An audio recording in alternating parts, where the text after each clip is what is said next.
कि उस परमात्मा के तो अनंत अवतार हैं, अनंत बार यहाँ प्रकट होता है, असंख्य बार।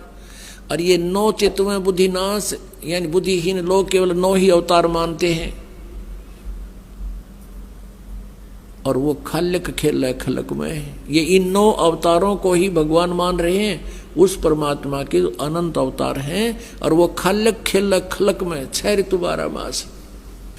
और भगवान क्या बताते हैं, जहां जन की महिमा सुनो ता मैं गवन करंत, वो तो नगर निश्चिंत बसो जहां मेरे प्यारे संत।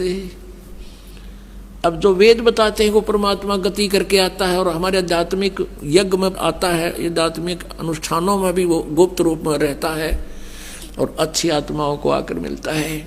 और वो परमात्मा स्वयं भी कहते हैं, जहाँ जन से महिमा सुनो, जहाँ मेरी महिमा चलती है, जहाँ मेरा ज्ञान प्रचार होता है, तहाँ मैं गवन करंत, वहाँ मैं पहुँच जाता हूँ एक पल में। पहुँचूंगा क्षण एक में, जन अपने के काज, हिरण्यकशिपु जो मार दूं और नरसिंह धर लूं साज। तो यहाँ परमात्मा कहते हैं, जहाँ जन से महिमा सुनो तहाँ मैं गवन करंत, वहाँ पहुँच जाता हूँ गति करके।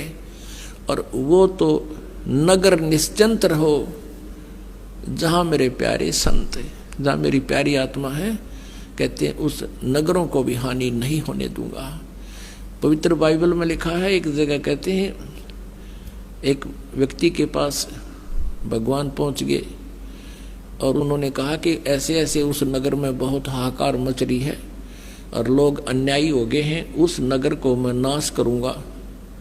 तो उस भगत ने पूछा कि प्रभु, यदि उस नगर में आपके 10 भगत होंगे, क्या तुम फिर भी उनको नाश कर दोगे?